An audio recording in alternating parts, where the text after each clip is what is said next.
Working on a SRAM X01 derailleur here that doesn't want to go into 11th gear, and even when I remove the cable, it's still slow to move into that gear. So I believe what's going on is it's really dirty through these pins, and that's causing too much friction. See how it like just barely seems to go. And if I've got the cable released completely, and it just doesn't want to go beyond 10th gear here. So what I'm going to try doing is pulling out those pins, clean everything up, see if that helps some. And I'm going to also replace the cable and the housing, but I don't think that has anything to do with it at the moment, because it is just, even when with the cable disconnected, it doesn't want to go into 11th gear. And it's not the limit screws, because I can pull it by hand and it'll go. So these pins have a little clip, circlip on them. I've already removed this one, and they're very small, just tiny little things. So what I'm doing is using two little screwdrivers to pry them apart and lift them up. So those little C-clips are just, my fingers get in the way, and it's not much of a video to show you how I got them off. But now that I got them off, you can just push this through, and there's a little rubber washer which I've already taken off of this one, which is right there in the bag with all the little clips. I did not get this clip off yet because this piece of the derailleur is in the way. I'll get to that in a minute. But what we can do is push these pins through,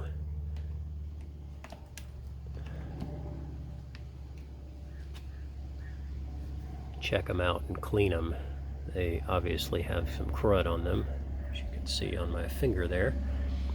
So what I'm going to do is check these bearings, just pull it all apart and clean it, put it all back together, and see where that gets me.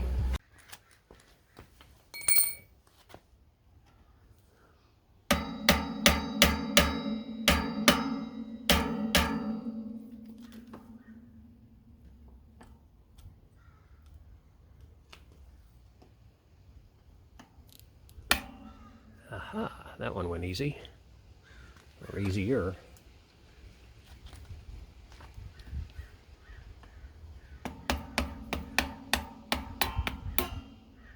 There goes the spring. I don't think it's the spring that's the problem. I just can't even imagine that would be an issue. Springs just don't really go bad.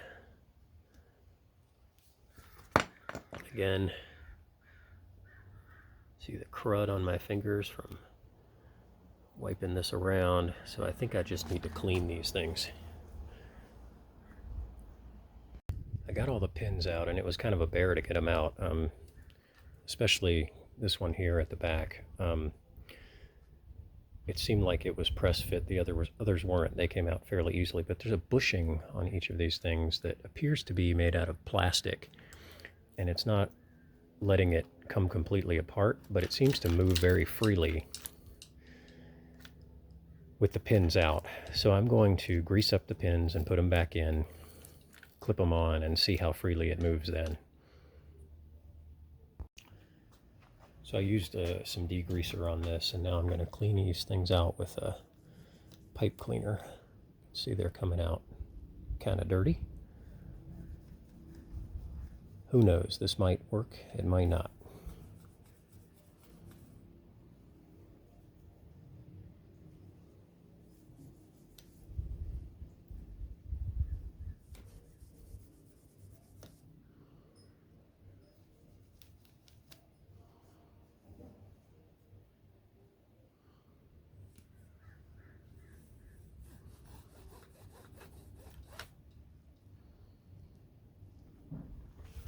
Okay, now we'll see if the pins go back in. I'm going to use a little grease inside of these holes just to hopefully make things move a little easier.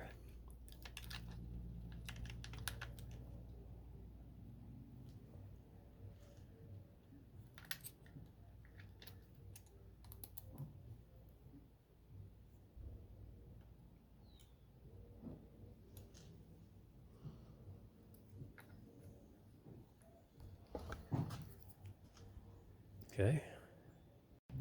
Once again, this one is really tight, doesn't want to go in even with grease on it. This one I put a little bit of grease on it and in the hole, and it just pretty much slides right through.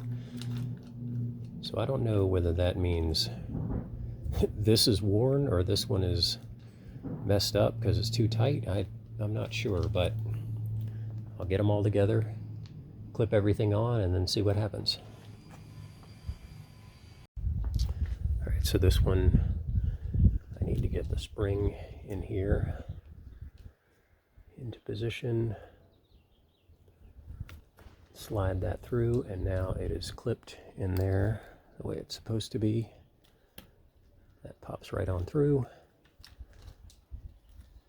Neither one of these back ones seems to want to go in easily, but I'll tap them in with a hammer.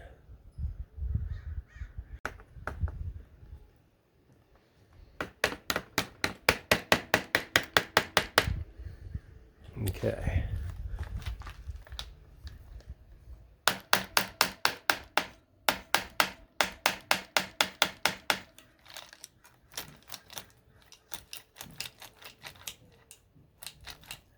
All right, still moving pretty freely. All right, I made it to the difficult part. I got the pin to go in after cleaning and all that, but now the spring needs to be pulled a little bit out so it's around here, and I need to tap this pin in at the same time. So what I'm actually going to do is I'm going to start by loosening up the stopper screw, see if I can get enough out of that to get the spring to come onto it.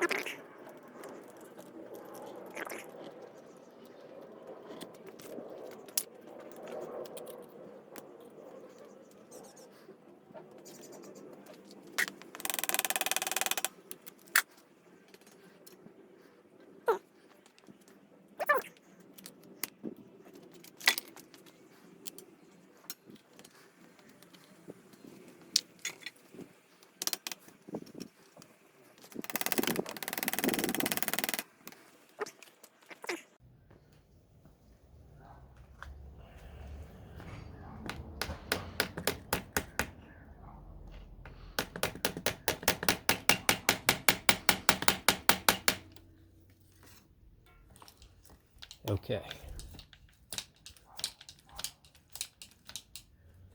Snaps right back like it's supposed to. Now we got to get that pin all the way in, put all the little clips on,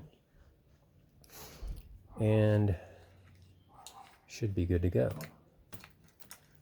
I like the way that just snaps all the way over there, and this is with it, this limit screw backed way out, and it was not doing that before. Okay, use some degreaser in the bag.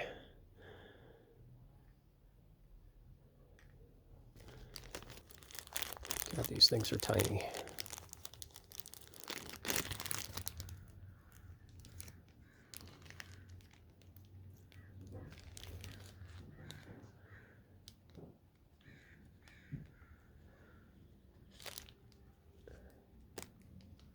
Okay. So it snapped right on there, no problem.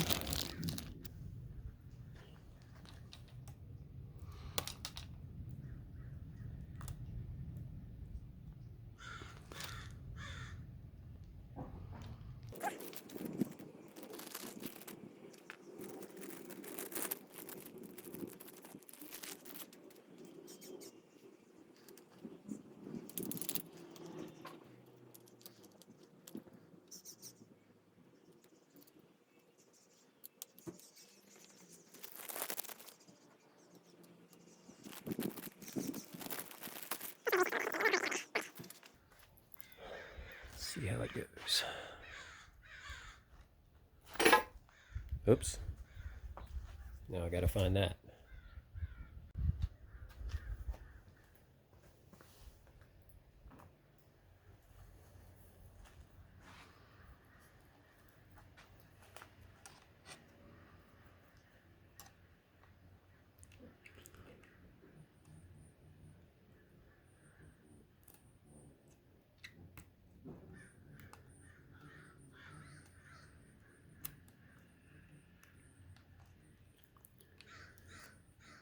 All right, they are all on there. That thing seems to be snapping back as it should still.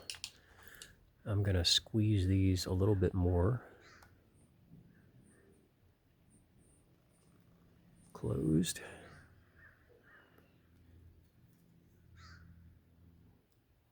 You pry open these little clips, sometimes they stretch a little bit.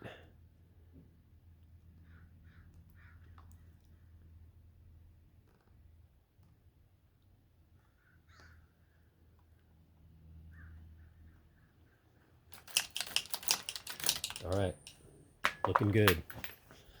Put it all back together and see if it works. Well, it still doesn't seem to want to go into 11th gear every time, but it's a little better than it was. But I'm pretty sure I need to replace the cable housing and cable shifter cable, and that should probably do it for me. But it seems like it's improved some, and definitely when I take off the cable, it snaps back all the way down and goes into 11th gear like it's supposed to.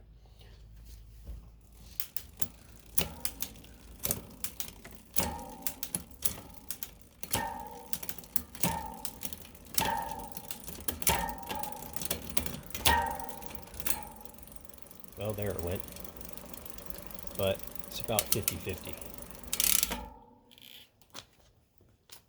So, new cable and housing, and it's probably fixed.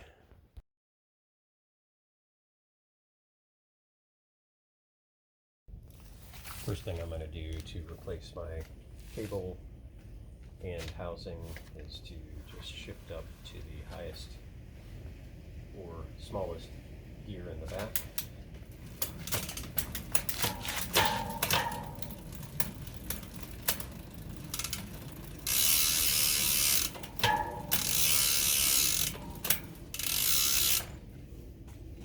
Okay, and that should put it in the right position inside of the shifter. Removing the X01 shifter is a cakewalk. Just loosen this bolt and the thing comes off.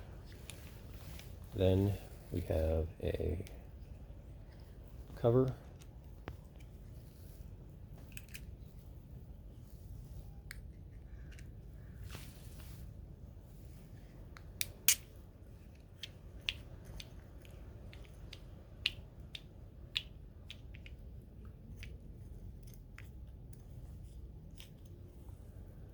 And you can see the shifter cable end right there. Now we got to release the cable, the back end on the derailleur.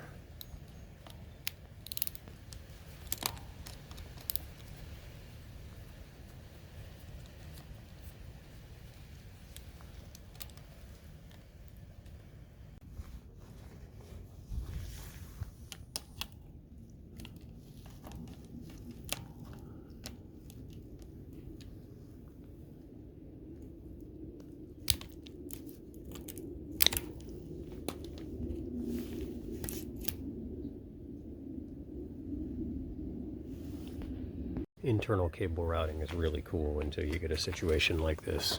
Here I've managed to pull it out. It's just a foam thing. Now hopefully I can feed the wire through it.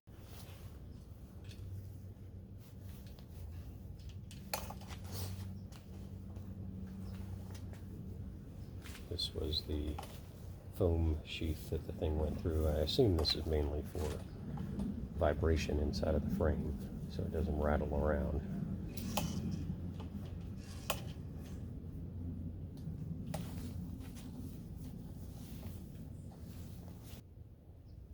Feel it. Can I actually get it? Eventually. All right, managed to fish it through.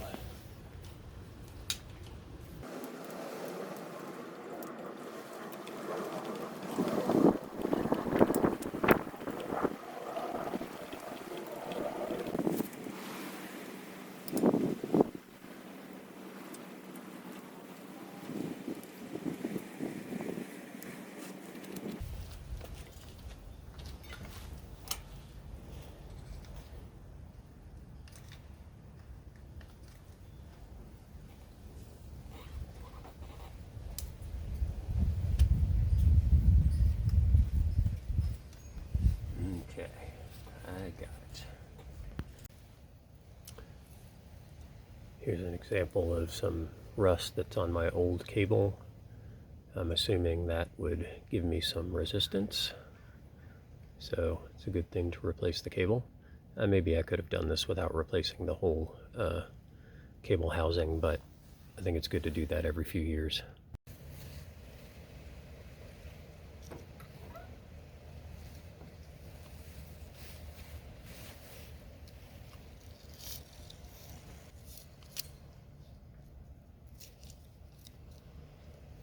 Now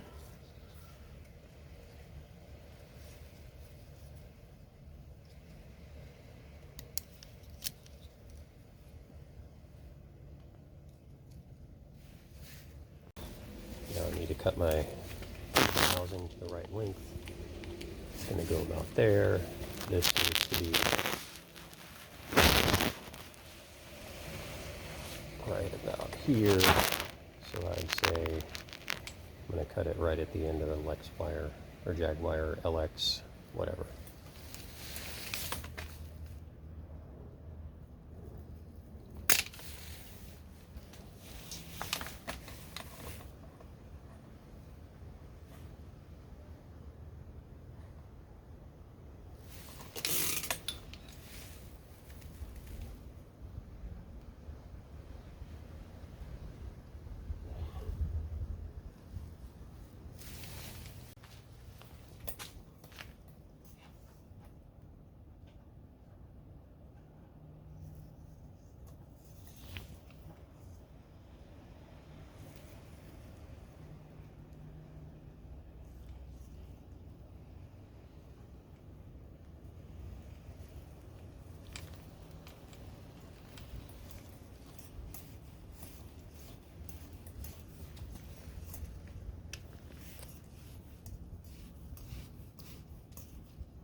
What am I kinked on?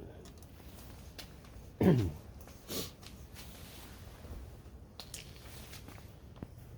had this clamp screw tied down a little, or screwed down a little too hard, and the cable wouldn't go through the housing because of it, or at least it wanted to bind up in that. So it's important not to clamp these things down too tight, or else you'll mess up your shifting.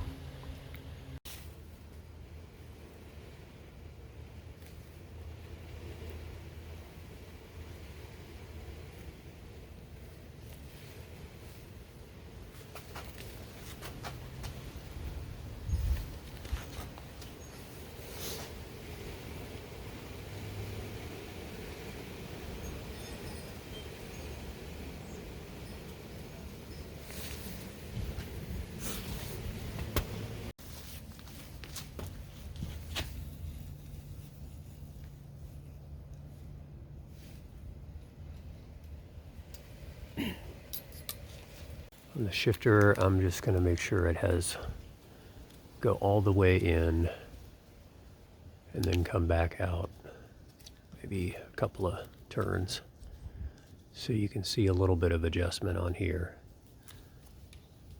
Now we're going to put cover on it.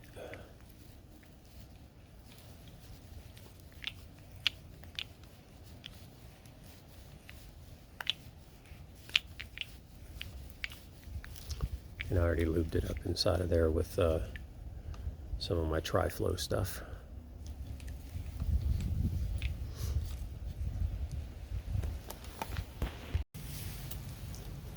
All right, so it helps to move the cage out of the way.